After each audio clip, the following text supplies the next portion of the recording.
What is up, everybody? JT Dangerous here once again. I am back for my Summerslam 2018 prediction. Now, Summerslam happens this Sunday live on the WWE Network from the sold-out Barclays Center in Brooklyn, New York. Now, this year's Summerslam has always been WWE's biggest pay-per-view of the summer, and this card is pretty stacked. We got 11 big-time matches with 8 titles on the line, and a Money in the Bank briefcase will also be on the line. So, very excited to do these predictions for you guys, and I hope you guys do enjoy. Now, our record coming into SummerSlam this year after our last WWE pay-per-view, which was Extreme Rules, we went 8-4. So, our overall record coming in is 134, 64-1. So, we're coming in hot. And I'm also looking to redeem myself. Last year, SummerSlam was maybe my worst record in pay-per-view predictions on the channel. We went 5-7 last year. So I'm looking to redeem myself this year at SummerSlam. We haven't had a losing record all year, and I'm looking to keep it that way. So hopefully in this video, we will continue the winning ways. We're on a 4 pay-per-view winning streak. Hopefully in this video, we're going to make it 5.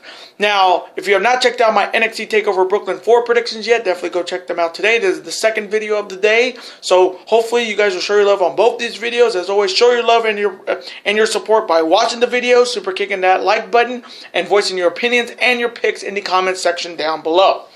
Now, if this is your first time watching my channel as a first-time viewer, and this is your first video, boy, you picked a good one if you're a huge WWE fan like myself and you're ready for SummerSlam. Welcome to the Dangerous Alliance. I am JT Dangerously. Welcome to the club, because this club is just...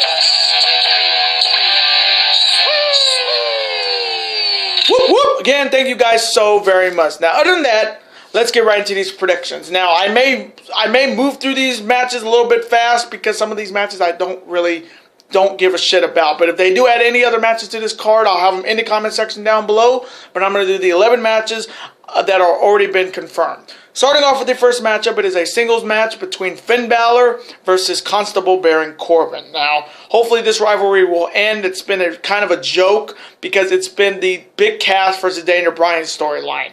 Corbin's a big guy, Balor's a small guy. So coming from me in this matchup, I'm going to make this pick quick. I'm going to take Finn Balor to defeat Constable Baron Corbin.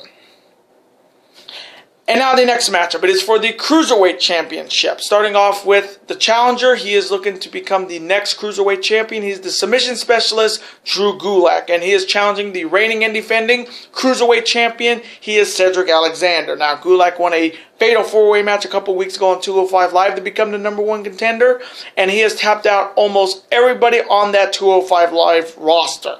He's got the Dragon Sleeper or his Gulak lock, or I like to call it the Skull End. But Gulak is looking to tap the champ out and become the next Cruiserweight Champion. On the other side, you have Cedric Alexander, who's coming in the champ. He's been the champ since WrestleMania, and this is his first title defense since the Greatest Royal Rumble on pay-per-view. So he has been definitely a fighting champion, even though he's not been on pay-per-view as much as before. So coming from me in this matchup for the Cruiserweight title, I'm taking Cedric Alexander to retain the Cruiserweight title and defeat Drew Gulak. And now the next matchup, it is for the SmackDown Tag Team titles, featuring the former 4-time WWE Tag Team Champions, The New Day challenging the Bludgeon Brothers. Now, The New Day won a tag team tournament a couple weeks ago on SmackDown to become the #1 contenders by defeating The Bar in a classic, and The New Day are looking to once again reclaim the tag team titles that they have not held since 2017. Then on the other side, you have the Bludgeon Brothers, who's been the champion since WrestleMania, and they're looking to continue their dominance of the SmackDown Tag Team division. So coming from me in this matchup for the SmackDown Tag Team titles, I'm taking the Bludgeon Brothers to retain the SmackDown Tag Team titles and defeat the New Day. And now the next matchup, it is for the United States Championship, featuring with Jeff Hardy challenging the reigning and only the third ever Japanese-born United States Champion Shinsuke Nakamura. Now this matchup could turn into a triple threat, which would be good. With adding Randy Orton to this mix, this could be a really great U.S. title matchup. So coming from me in this matchup that could turn into a triple threat for the United States title, I am taking Shinsuke Nakamura to retain the United States Championship and defeat Jeff Hardy. And now the next matchup. It is a triple threat match for the SmackDown Women's Championship. Starting off with the challengers. She is looking to once again be the SmackDown Women's Champion. She is the former Raw Women's Champion, and she was the one that defeated Asuka at WrestleMania and her undefeated streak. She is the daughter of the Nature Boy Ric Flair. Woo! She is Charlotte Flair. Next, she was the very first SmackDown Women's Champion in SmackDown's history, and she's looking to finally regain the belt that she hadn't held in 2 years. She is the Irish Lash Kicker, Becky Lynch. And both these women are challenging the reigning and defending SmackDown Women's Champion. She is the moonwalking, trash-talking Princess of Staten Island, Carmella. Now, this could also change definitely to a fatal four-way match if they add Asuka, which I'm really hoping they don't, because Asuka really does not deserve another opportunity at this belt after she lost 3 times. Now, another woman I don't think deserves to be in this matchup, and I love this, and I really like this woman's ability, is Charlotte. I do not think Charlotte deserves to be in this match, because really she hasn't won since WrestleMania on pay-per-view. She hasn't won since April of this year. And to have SmackDown General Manager Paige just hand her an opportunity to be in this match is kind of bullshit coming from me. As much as I love Charlotte, she has no business in this matchup.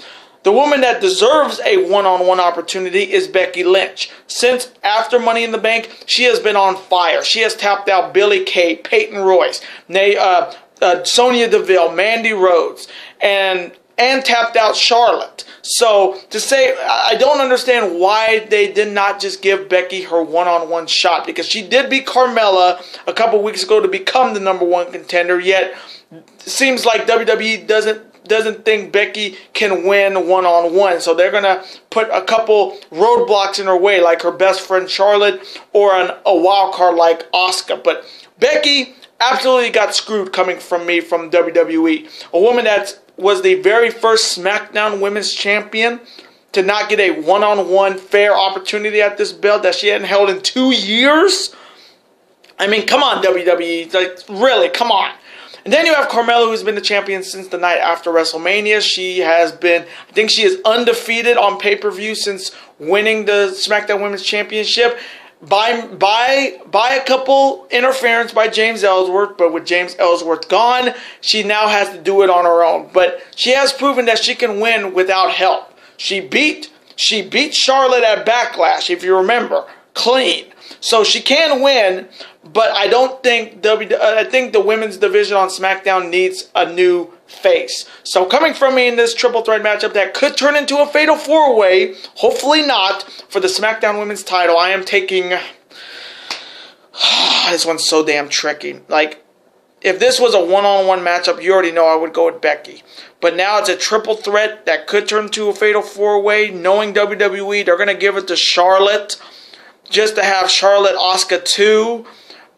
So coming from me, I'm going to stick with the woman I think has been the hottest wrestler on SmackDown Live, and that's Becky Lynch, to become the new SmackDown Women's Champion and defeat Carmella and Charlotte.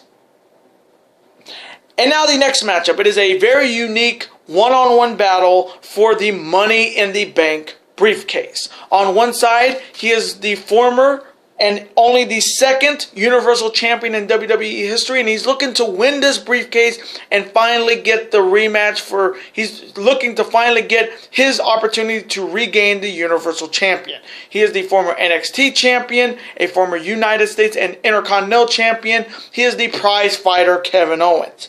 And his opponent is the winner of the Money in the Bank ladder match at 2 months ago at Money in the Bank. He has been known as the Monster in the Bank, and he is the best thing on Monday Night Raw, even though he's not the champion yet. He is the best thing that's going on Monday Night Raw, because anytime he gets into the ring, his opponents are about to get these hands. And if you know who I'm talking about, it's Strowman! Now, this matchup is unique because this is the first time in 6 years the Money in the Bank briefcase is going to be defended and actually on the line. Now, the added caveat to this, Braun Strowman can lose this briefcase by either pinfall, submission, disqualification or count out. So that's a little bit of a little bit more to the stipulation to this matchup, but I like it. But again, it's been 6 years, since 2012, when Ziggler put his Money in the Bank briefcase on the line against John Cena. So it's going to be good to see the Money in the Bank briefcase actually be defended. Because, in my opinion, this briefcase needs to be defended by whoever wins at least once. Because the G1 does it, why doesn't the WWE do it? Because, hey, you want to be the world champion? Yes, you won the ladder match, but now you got to prove it against the next contender. I think they should do that. That's just my opinion, and because of how it works in the G1 for New Japan Pro Wrestling. The winner of the G1 wins the briefcase, and then he defends the next pay-per-view against the last guy who beat him. But I do like this.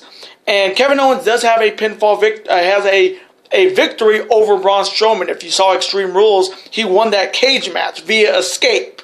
So Kevin Owens definitely wants to be once again the Universal Champion. He wants to make Raw the Kevin Owens show, but he is just saying it right now. Braun Strowman has made Kevin Owens' life a living hell, and Braun Strowman honestly does not need the briefcase. He's going to be the Universal Champion sooner rather than later. He doesn't really need the briefcase, but he just won the briefcase to be known as Mr. Monster in the Bank, and knowing him, he may not be done after tonight, because with the Universal title being defended, hey, we may see a cash-in tonight. Or we could see a cash-in the night after SummerSlam on Raw. So this is a big-time matchup with a lot at stake. So coming from me in this matchup for the Money in the Bank briefcase, do I think Kevin Owens can win this matchup? Absolutely. Because he's way overdue for the Universal title after jobbing the Goldberg last year. But do I see him beating Braun Strowman like one-on-one without any help? No. So coming from me in this matchup, I'm taking the Monster in the Bank, the Monster Among Men, Braun Strowman, to retain the Money in the Bank briefcase and defeat Kevin Owens. And now the next matchup, it is for the Intercontinental title. Starting off with the challenger. He is looking to once again regain the Intercontinental Champion. He was the former WWE Champion. He's a Grand Slam Champion, and he's looking to make Monday Night Raw his show. And every time his music hits, you already know it's time to...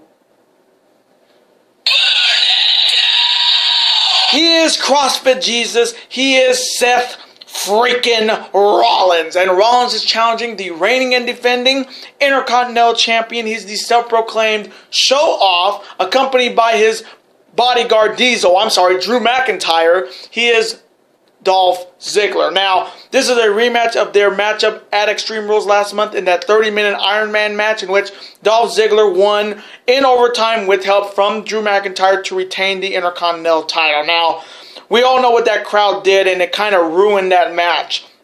It ruined a great match because of the crowd being idiots with the Rumble countdown. It's not the Rumble, Pittsburgh, you idiots. It's an Iron Man match. Don't be doing that shit. No wonder they call Pittsburgh Shitsburg, and you know how much I hate the Penguins. But this is coming from me. This is Rollins' last chance. If he does not win this belt here, I want him back. I wouldn't mind him not winning here because I want him back in the main event picture. He hasn't been in the main event picture since 2016. It's been 2 years since he's been even in the conversation for either Universal Champion or when he won the WWE title. So I want Rollins back in the world title picture. Yes, he elevated the Intercontinental title to new heights when he won it at WrestleMania. But now is the time to put him back where he belongs, the main event spot and the Universal title picture. Now, once again, this match could turn into a ladder match, which I'm really hoping for because we don't see a lot of ladder matches at SummerSlam other than for this belt. So I'm really hoping that they add a stipulation to this match, and I hope it is a ladder match. The only here's idea of Dolph Ziggler, who has been the champion since a couple months ago, and really he's not really done anything with the belt. I mean, he's had one great title defense against Seth Rollins at Extreme Rules, but since then he really hasn't defended it. He really hasn't elevated it. He really hasn't done anything with it. Drew McIntyre's just had his back for most of the months, just like Shawn and Diesel were. Diesel is Drew McIntyre, Shawn is Dolph Ziggler. But at least Shawn defended the belt. Ziggler is just holding it like a trophy. He's not even really defending it on Raw. He's only defending it on pay-per-view. So, coming from me in this matchup for the Intercontinental title that could turn into a ladder match, I'm hoping, I'm going to go with Dolph Ziggler to retain the Intercontinental title by any means and defeat Seth Rollins. And now the next matchup, it is a singles grudge match that has been 8 years in the making. On one side, you have the former general manager of SmackDown Live, the former WWE and World Champion. He is the leader of the Yes Movement, Daniel Bryan. And his opponent is the former 8-time Intercontinental Champion. He is the newest star on his own TV show, Ms. and Mrs., right after SmackDown Live every Tuesday.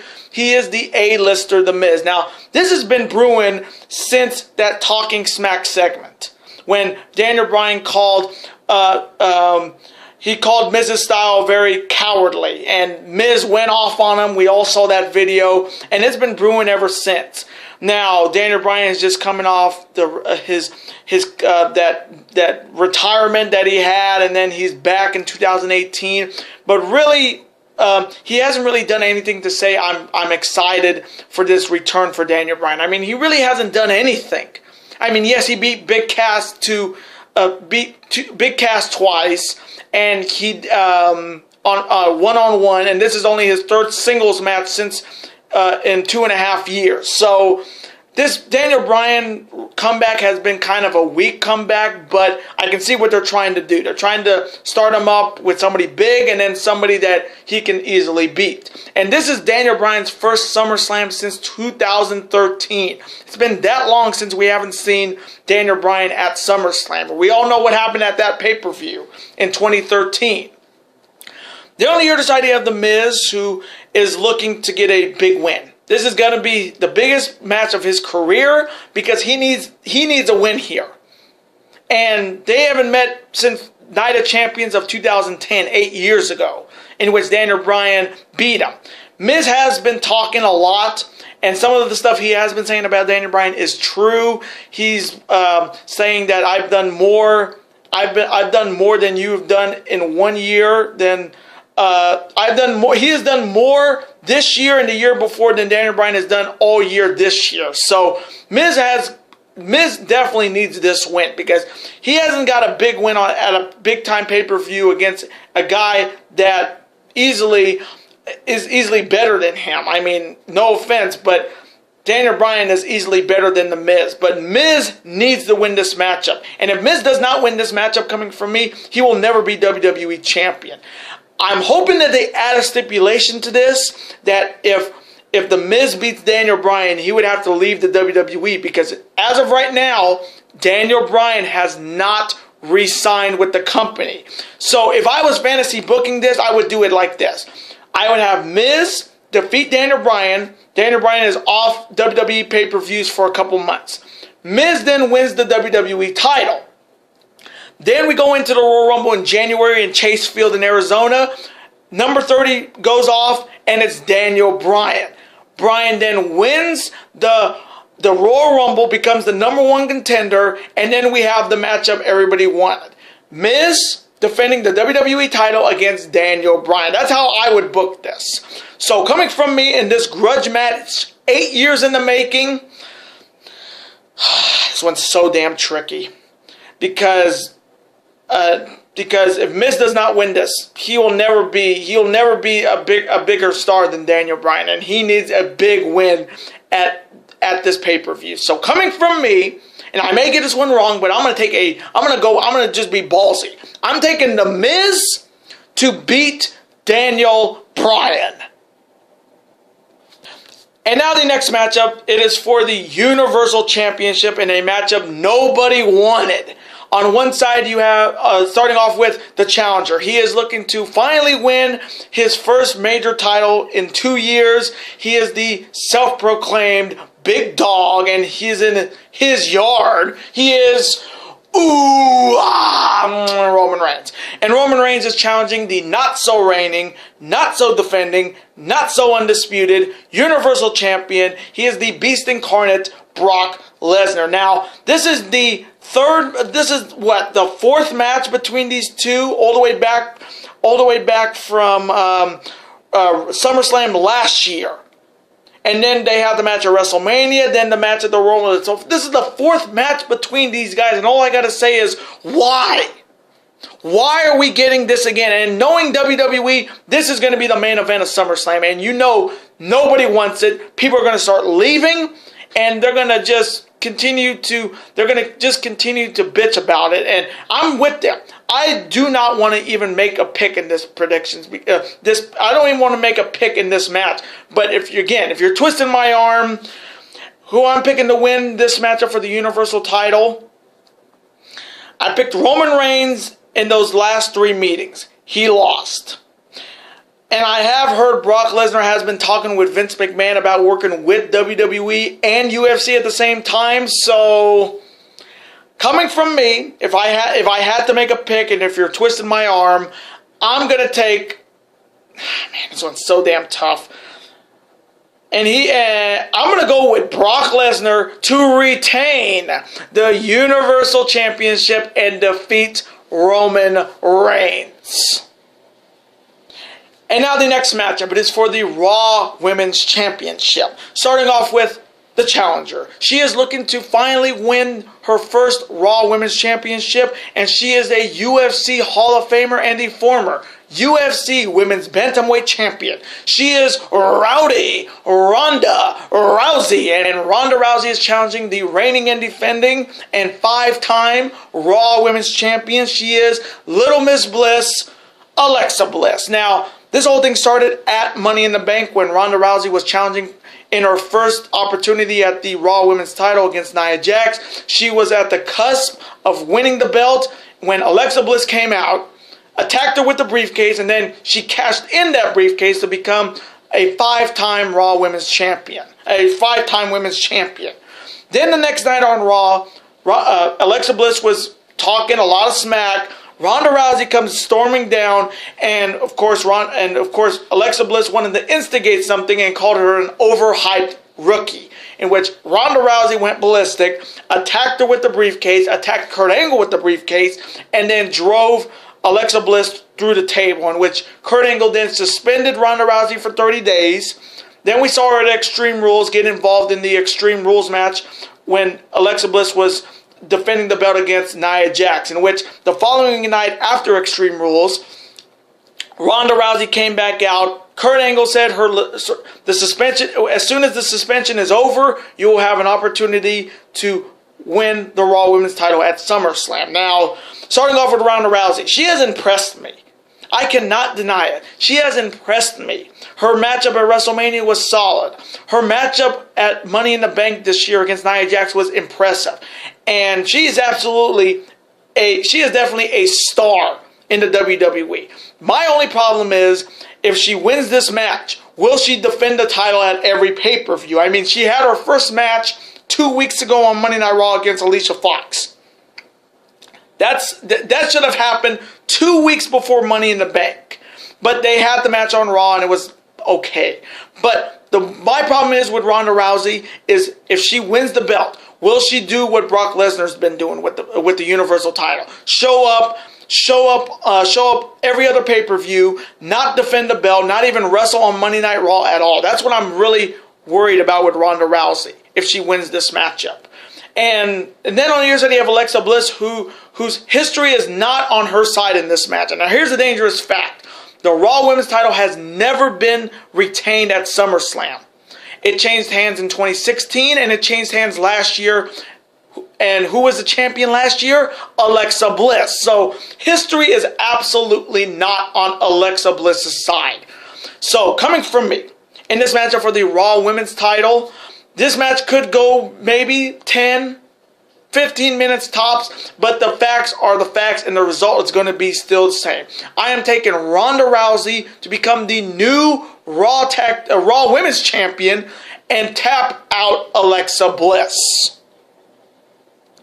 And now, my opinion, the main event for the coveted and prestigious WWE Championship in a rivalry renewed. Starting off with the challenger. He is looking to make history and become the first man to ever hold the Ring of Honor World title, the TNA World title, the NXT World title, and the WWE Champion. And he is a man who has had the champion's number throughout the years. He is the Samoan submission machine, Samoa Joe. And Samoa Joe is challenging the reigning, defending, undisputed WWE champion, easily the greatest WWE champion we have had in this company since CM Punk. And if you know his music, you know who I'm talking about.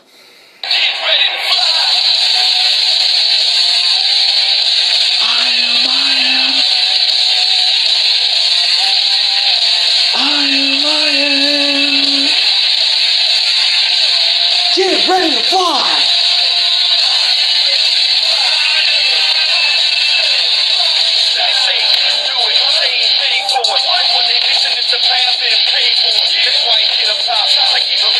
He is the phenomenal AJ Styles! Now, this is the 21st meeting between Samoa Joe and AJ Styles one-on-one.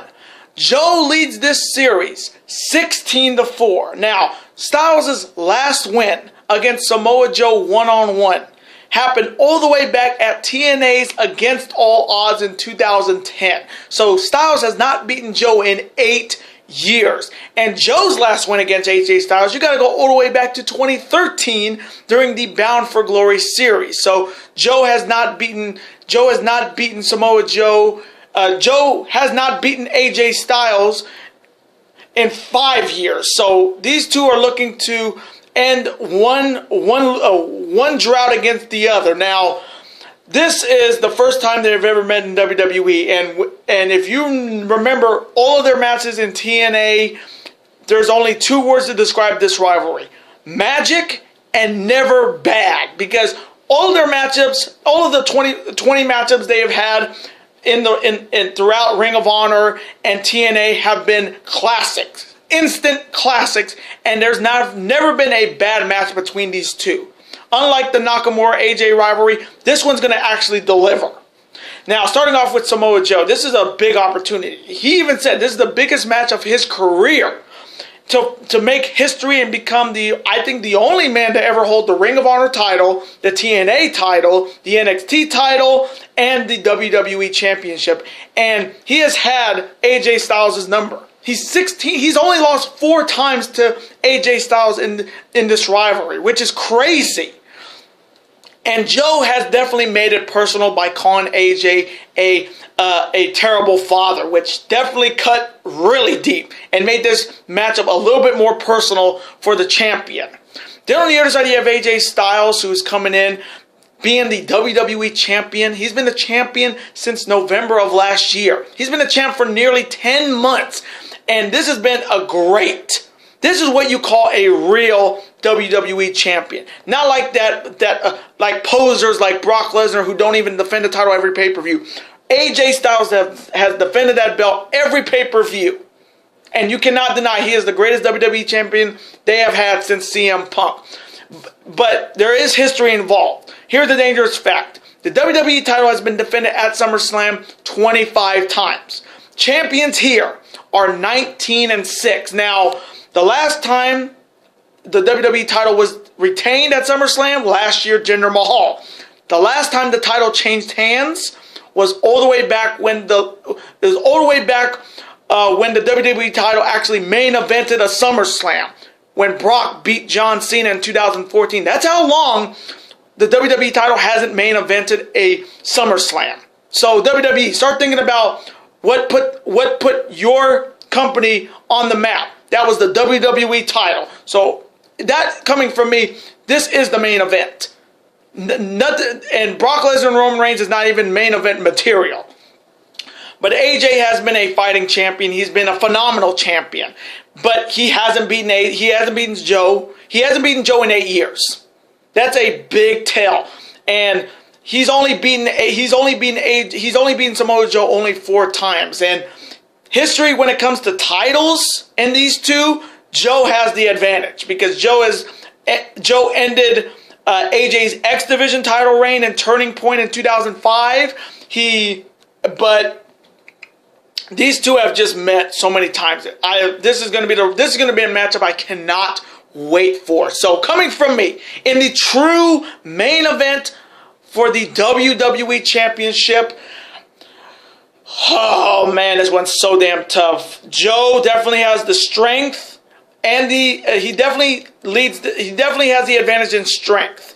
Styles has the advantage with speed and what do you call it? And his athleticism. But man, this one's so damn tough. Coming from me in this matchup for the WWE title, a lot of people are going to pick Joe in this matchup, but being that AJ Styles is the cover boy for 2K19, there's no way he's going to lose, and hell, we can have a rematch in Hell in a Cell next month. So I'm going to take AJ Styles to retain the WWE title and defeat Samoa Joe. And those were my SummerSlam 2018 predictions. Now, I want to thank you guys so very much for watching this video today. Comment below, who do you have winning all these matchups at SummerSlam? Who do you have between AJ and Samoa Joe? Who do you have between Brock and Roman Reigns? Who do you have between Ronda Rousey and Alexa Bliss? Let me know in the comment section below your picks and your opinions. Let's have a conversation about it. Of course, I'm always on to see your comment, like it, and of course, reply right back to you because comments are absolutely always welcome on this channel. Now, I do want to thank you guys so very much for watching this video and my NXT TakeOver Brooklyn 4 video. Now, before you guys go, you guys can never forget to do this. That like button, comment, share with friends. Of course, super kick that like button like only you guys can. Of course, you can never forget to do this as well. That subscribe button, become part of this bigger and dangerous alliance. I will see you guys in 2 weeks for my all-in 2018 predictions and my official Week 1 college football predictions. Later days, guys, and peace.